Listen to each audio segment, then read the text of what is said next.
Supreme court ने चुनाव आयोग से कहा 65 लाख डिलीट वोटरों की डिटेल तुरंत दो, 48 घंटे में बताओ 65 लाख वो कौन लोग हैं जिनके नाम आपने काटे हैं। जी, क्यों कहा जा रहा है कि सुप्रीम कोर्ट जिंदाबाद? क्या एसआईआर के मुद्दे पर राहुल गांधी की मुहिम अब रंग लाती हुई दिखाई दे रही है? एसआईआर पर सुप्रीम कोर्ट ने जो फैसला सुनाया है उसने चुनाव आयोग की रातों की नींद उड़ा दी है।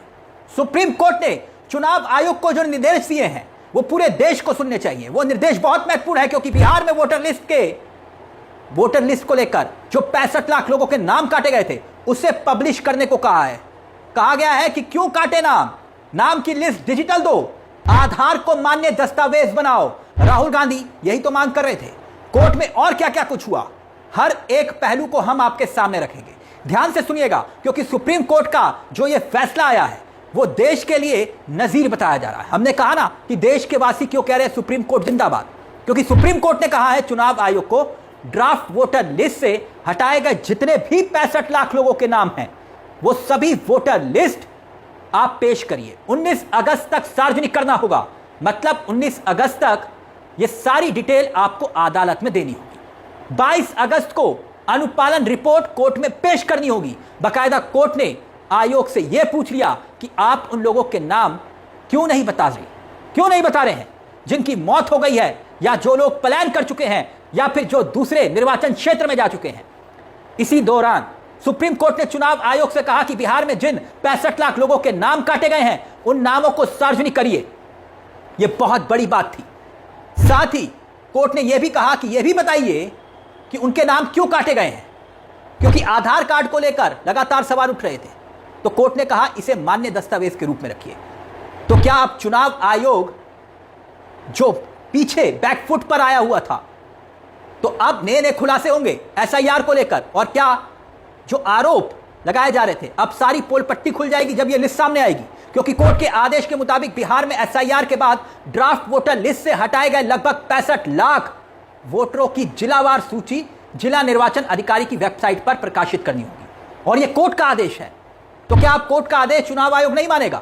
बीजेपी की सरकार नहीं मानेगी? एक बात गौर करने वाली यह है कि जब बहस हो रही थी, और सबसे दिलचस्प पहलू इस बहस का था एसआईआर के मुद्दे पर, समाज सेवी योगेंद्र यादव, याद होगा आपको, कुछ घंटे पहले जब सुनवाई हो रही थी तो वो सुप्रीम कोर्ट में ऐसे लोगों को पेश करते हैं जिन्हें एसआईआर प्रक्रिया में चुनाव आयोग ने मार दिया था, मगर वो जिंदा थे और वो कोर्ट में पहुंचकर अपनी गवाही दे रहे थे कि मै लॉर्ड हम जिंदा हैं। योगेंद्र यादव ने उन लोगों को कोर्ट के सामने पेश कर दिया जिन्हें वोटर लिस्ट में मरा हुआ घोषित किया गया था। तभी साफ हो गया था सुप्रीम कोर्ट कोई ना कोई जरूर बड़ा फैसला लेगा, और अब ले लिया। चुनाव आयोग को कह दिया कि वोटिंग लिस्ट सार्वजनिक करो। रातों की नींद उड़ गई, दिन का चैन खिल गया। इस पूरे वाक्य के बाद राहुल गांधी ने वोटर लिस्ट में मर चुके लोगों के साथ बकायदा चाय भी पी थी, याद होगा आपको, और चुनाव आयोग को बोला था थैंक यू सर, क्योंकि आप ही की वजह से जिंदा लोग जिन्हें आपने मरा हुआ घोषित किया उनके साथ चाय पीने का सौभाग्य मिल रहा है। तब भी खूब फजीहत हुई थी चुनाव आयोग की। मगर अब गौर कर लीजिए यह फैसला क्यों कहा जा रहा है कि बहुत महत्वपूर्ण वक्त पे आया है, क्योंकि राहुल गांधी बिहार यात्रा पर निकलने वाले हैं। 17 अगस्त से यात्रा शुरू हो रही है, वोट अधिकार यात्रा, और इसी मुद्दे को लेकर राहुल गांधी यात्रा निकाल रहे हैं और उसी मुद्दे को लेकर सुप्रीम कोर्ट का फैसला आता है, और वही फैसला कहीं ना कहीं राहुल गांधी की बातों पर मुहर लगाता हुआ दिखाई दे रहा है। और सुप्रीम कोर्ट ने बकायदा चुनाव आयोग को कह दिया है कि भाई 65 लाख लोगों के नाम डिस्प्ले बोर्ड पर वेबसाइट पर डालिए। और यही मांग तो राहुल गांधी कर रहे थे, और यही कि भाई दिक्कत क्या है, अगर कोई समस्या होती है तो 30 दिन के अंदर सुधार कर लिया जाएगा। ऐसे में सवाल यह कि चुनाव आयोग उन नामों को क्यों छिपाना चाह रहा था जिसके आरोप लगातार विपक्ष लगा रहा था, और यही सवाल कोर्ट ने पूछ लिया।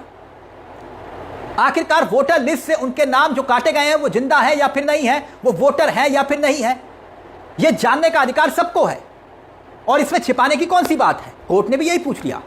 कोर्ट में चुनाव आयोग की कोई दलील दोस्तों टिक नहीं पा रही थी।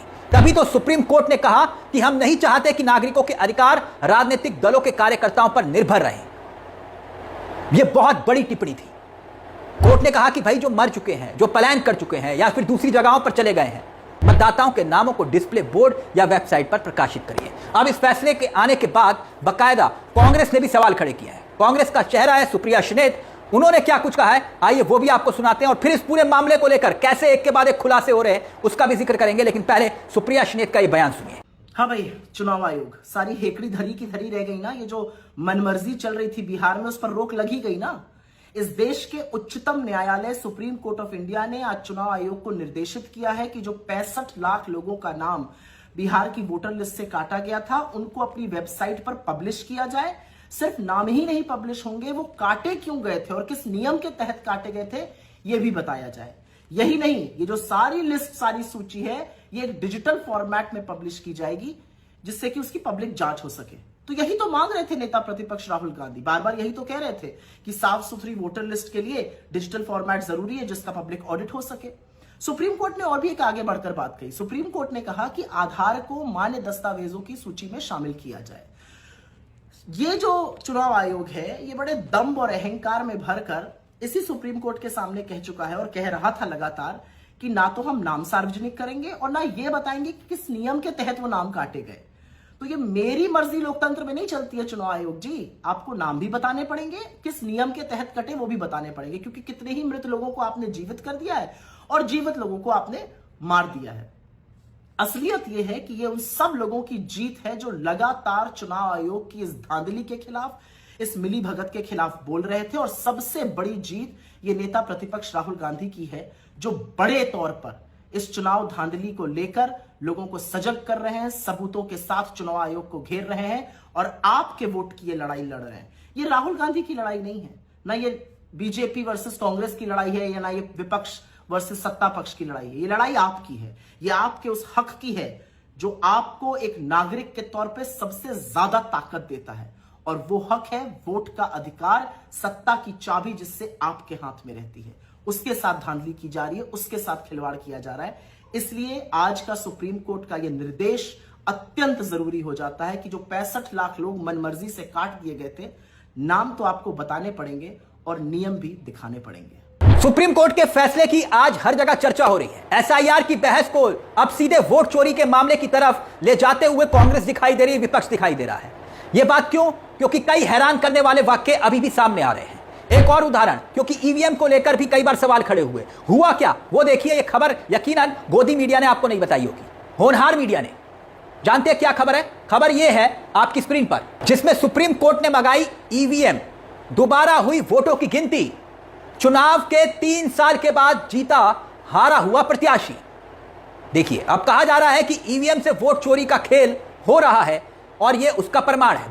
बकायदा सुप्रीम कोर्ट में ईवीएम को खोला गया और यह मामला पानीपत के एक गांव का है। सरपंच का चुनाव हुआ था, ईवीएम से वोट डाले गए थे और सुप्रीम कोर्ट ने चुनाव के नतीजों को सुप्रीम कोर्ट में चुनौती गई थी और उसी शख्स ने चुनौती दी थी जो चुनाव हारा था। उसे पूरा यकीन था कि वो जीता हुआ है और सुप्रीम कोर्ट ने ईवीएम मंगवाकर अपनी निगरानी में उसको खुलवा लिया। तो रिजल्ट क्या आया? सभी को चौंका दिया रिजल्ट ने, क्योंकि दोबारा गिनती हुई तो पता चला कि जो हारा हुआ प्रत्याशी है वो जीता हुआ है। तो क्या इसी तरह का आरोप विपक्ष ने ईवीएम को लेकर नहीं लगाया था? और क्या यह खबर उसी की ओर तस्दीक नहीं करती है? और अब देखिए, एक और खुलासा हुआ है। खुलासा यह आपकी स्क्रीन पर, एलजेपी रामविलास यानी कि चिराग पासवान की पार्टी, उनकी सांसद है वीणा देवी, उनके पास 2-2 वोटर कार्ड हैं। यही नहीं, वीणा देवी के जो पति हैं आप देख सकते हैं, दिनेश सिंह, उनके पास भी 2-2 वोटर आईडी कार्ड है। तो फिर क्या ये तमाम सबूत और ये खुलासे संदेह पैदा नहीं करते? और वहीं सुप्रीम कोर्ट ने निर्वाचन आयोग को कहा है कि भाई 22 अगस्त तक आपको जो निर्देश दिया गया है उसका अनुपालन रिपोर्ट आपको दाखिल करनी होगी। यानी चुनाव आयोग जो अब तक अड़ियल रुख अपना रहा था, वो सीधे तौर पर किसी भी तरह का जवाब देने को तैयार नहीं था। लेकिन क्या सुप्रीम कोर्ट के आदेश के बाद अब चुनाव आयोग कुछ नरम पड़ेगा? नरम पड़ेगा। और गौर करिएगा, क्यों कहा जा रहा है कि यह राहुल गांधी की मुहिम की जीत है। 7 अगस्त के बाद से, जब से राहुल गांधी ने खुलासा किया वोट चोरी को लेकर, तब से देश में वोटिंग लिस्ट को देखने का पूरा नजरिया बदल गया है, पूरा नजरिया।